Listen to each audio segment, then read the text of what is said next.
Hammaga assalomu alaykum va rahmatullohi va barakatuh. Tuzumsizlar, charchamayapsizlarmi? Salomatligingiz yaxshimi? Hop, bizada bugungi bozor strukturasi bo'yicha bayimiz bor edi. H1da mana bu zonada bayi o'tkazib yubordik. Aytga zonaga kelishi bilan bu joyda doji yasashi, dojidan keyin kirishimiz kerak edi. Biz zonani o'tkazib yubordik. Xushomadiy desa ham bo'ladi. Hop, hozir ko'rsataman. M4damidi? M5 yozdi ekan. Bu zonada kira olmadik. Doji berishi bilan mana shu zonadan kirishimiz kerak edi. Bay zonani o'tkazib yubordik. Shunga endi keyingi pozitsiyani hozir kutyapmiz. Xudo xolasa keyingi pozitsiyadan ham kirishimiz kerak. Bugungi holat bo'yicha hozircha bozor zonani yechdi. Balki hozir zonani yechgandan keyin bu tepaga yana dalshi harakat qilishi ham mumkin. Hali aniq emas. Lekin inside zonasi bo'yicha hozir подтверждение berdi, ya'ni bayga harakat qilishi mumkin. Qachonki mana shu zonalarni buzsa, пока что mana shu joyi общий zona deb olinadi baribir. Ya'ni bu zonalarni hali buzgani yo'q. Shuning uchun ham пока что yaxshi подтверждение berishini kutish kerak. Daily time frame bo'yicha ham bozor resistentdan eslasanglar oldingi videolarda ham aytib o'tgandim. Ya'ni mana shu zonani buzmaguncha bozor tepaga nima qila olmaydi, ya'ni harakat qila olmaydi. Ko'rayotganinglarda yana buzolmadi, yana ikkinchi marta keldi, buzolmadi. Balki endi orqaga harakat qilish ehtimoli bo'ladi. Bizada hozircha men o'zim daily uchun kuchliroq zona deb bilayotgan zona mana shu joyda. Agar shu joyga keladigan bo'lsa, qanaqadir подтверждение qidirib ko'raman. No, пока что hech qanaqa kuchli подтверждение yo'q menda. Balki pastga tushib keyin bu joydan bayi ketadi yoki hozir agar tepani buzib oladigan bo'lsa, bugun yoki ertaning o'zida tepani buzib olsa, narx tepaga harakat qilishi mumkin. Пока что narx bayda, ya'ni polniy pozitsiya hali selda emas. Balki общий obraz haqida, agar общий obraz bo'ladigan bo'lsa, balki уже selga ham o'tib bo'lgandir tepada. Lekin strukturalari bo'yicha bu yerda bayga yechgan bo'lsa, bayini atrobotga qilib berdi. Esingizda tursin, bay atrobotga qilingan. Endi selga atrobotga qildimi? Selni buzdi, lekin hali atrobotga qilmadi. Shuning uchun ham пока что bayga ham 100% deb подтвержденияsi yo'q. Hozircha o'sha qaysi zonalarga qanaqa reaksiya berib olishiga e'tibor beramiz. Shunga qarab ishlashda davom ettiramiz. Пока что bozorda o'sha o'zini RBS bo'yicha, ya'ni SNR struktura bo'yicha mana shu holatda qilyapti. Hali lekin tepani buzgani yo'q. Ya'ni boyiga, mana bu bizada boyiga daily zona hisoblanadi. Bu daily zona bizada buzilmadi. Shuning uchun ham hali bizada selga, ya'ni bayga yo'nalish bo'lmasligi ham mumkin. Buni уже biz nima qilamiz? Kuzatib turamiz. Endi imminda H1 strukturasi bo'yicha qaraydigan bo'lsak, nega bozor bayga, ya'ni selga ketyapti? Sababi bizada birinchi low tana bilan buzilgan, ikkinchi low ham tana bilan buzilgan. Nimaga bular support turiga kiryapti? Sababi line chartga oladigan bo'lsak, mana bozor ikkita line buzyapti degani. Endi bu zonani biz olib tashlab turib, biz korobka holatiga e'tibor beradigan bo'lsak, mana bozor korobka holati va buni ichiga kelib turib, bozorni ichki strukturasi bo'yicha, ya'ni o'zini ichki strukturasi bo'yicha ham bozorda korobka kutish kerak, to'g'rimi? Mana korobka yana bitta. Endi buni sal kichkinaroq ham qilsa bo'ladi. ya'ni aytaylik M1, M2, M3 time framelarida zonani ichiga kelgandan keyin ichki struktura, ichki korobkalar bo'yicha kirsa bo'ladi. Hop, mana bu holatda ham xuddi shu struktura boya chap tarafda ko'rganimiz support buzildi, support buzildi. Значит, bizada ikkita support buzilgandan keyin общий zona korobka bo'ladi 1 va общий zona korobka bo'ladi 2. Endi bu joyda usha olmasligimiz mumkin. Bu joyda biza kira olmasligimiz ham mumkin edi. Sababi chunki kimdir tepadagi korobkani kutadi, ya'ni tepadagi korobka kutilishi mumkin. Endi bunaqa holatda ya'ni bozor pastga tushib ketdimi, kira olmadingizmi? Bo'ldi, keyingi korobkani kutib olish kerak. Mana keyingi korobka. Mana tana zonadan zonaga mana. Bu zonadan atrobotga bo'lgan. Ichki korobkani ko'radigan bo'lsanglar, mana ichkisida yana bor korobkasi. Mana. Bu yerda ham atrobotkasi qilgan. To'g'ri, korobkaning zonasi katta, punktuatsiyasi katta bo'ladi. Mana, например, bu yerda necha punkt bo'lyapti?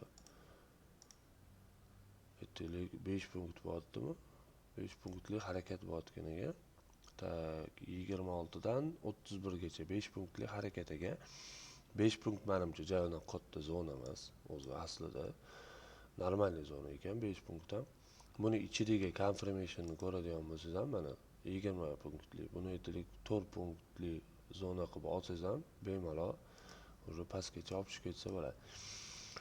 To'g'ri, korobkalarda zonalar katta bo'lib ketadi, lekin bu psixologiyaga ancha yaxshi hisoblanadi. Nimaga? Siz smelo tura olasiz, bilasiz, что toki bozor mana shu zonangizda tanasi bilan bizib o'tmaguncha siz bilasiz, что bozor tepaga ketib olmaydi. Ya'ni bu bo'yicha siz xabardorsiz. Shuning uchun ham ozgincha nima deydi, qo'rqmasdan, o'ylanmasdan o'tirsangiz bo'ladi pozitsiyada. Endi men lichidan o'zim kutayotgan, orada kiramanmi? Kiraman, обязательно kiraman, lekin hozir imенно kuchliroq kutayotgan zona mana shu bo'ladi. Ya'ni mana shu zonani kutaman. H4 holati bo'yicha. Keladigan bo'lsa, bu yerda bizda no aktivniy EG ham bor, bu yerda sweep zona ham bor, bu yerda liquidi ham bor, bu yerda o'sha RBS holati ham bor. Ya'ni bu yerda confirmationlar ko'p mana bu joyda. Endi bu joyga kelishi uchun bozor hali polni подтверждение qilmadi. Hamma mana bu joyda H1 ga e'tibor beradi. To'g'ri, H1 ga e'tibor berish kerak, lekin H4 ni ham esdan chiqarish kerak emas. Hozirgi holat bo'yicha bozor H4 strukturasida buza olmagan. Esingizda tursin.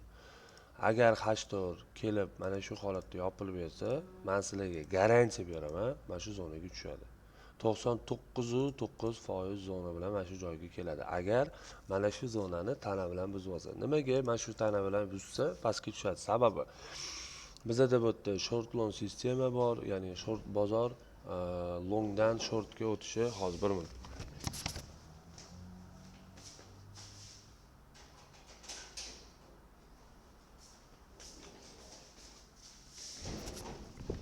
Bu joyda bozor longdan shortga o'tib olishi, o'sha shortga o'tgandan keyin, ya'ni yo'nalishga qarab davom etishi. To'g'ri, ozgincha teparoq chiqishi mumkin, no 99.9% ehtimol mana shu joylarda agar buzib oladigan bo'lsa, 99.9% mana shu zonaga tushadi. Va mana shu zonadan men aytaylik kattaroq harakat ushashga harakat qilaman. Ya'ni tam aytaylik kamida 20 punkt yoki 30 punktli harakatni ushashga harakat qilaman shu yerda. Hozircha как бы globalniy zona shu. Mana bu joyda ham zona bor edi, bu yerda men ulgurmadim. Ya'ni bu yerda bizda sweep zona, bu yerda bank manipulyatsiyasi bo'yicha afu zona va nimaga bu joyda reaksiya bo'lishi kerak edi degan savol bo'ladi.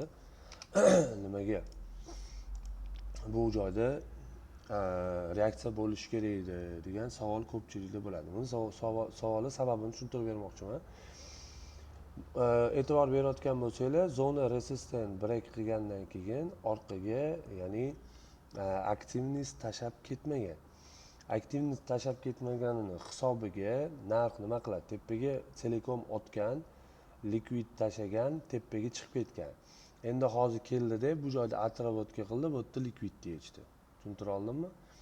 Shuning uchun ham bozordagi ya'ni общий harakatda oladigan bo'lsak, ya'ni nimaga bu yerdan reaksiya kuchli bo'lganini sababi shu. Ya'ni bu yerda noaktivniy zona qolib ketgan va bu joydan noaktivniy zonadan sразу bozor nima qilgan? Reaksiya bergan. Endi kichkina time frame'larida ham bu yerda confirmationlarini berdi.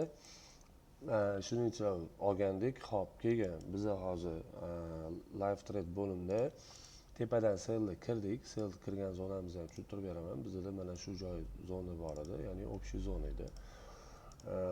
Buni ichiga kiradigan bo'lsak, mana buni ichiga kiradigan bo'lsak, bu yerda bizda resistance zona ham bor.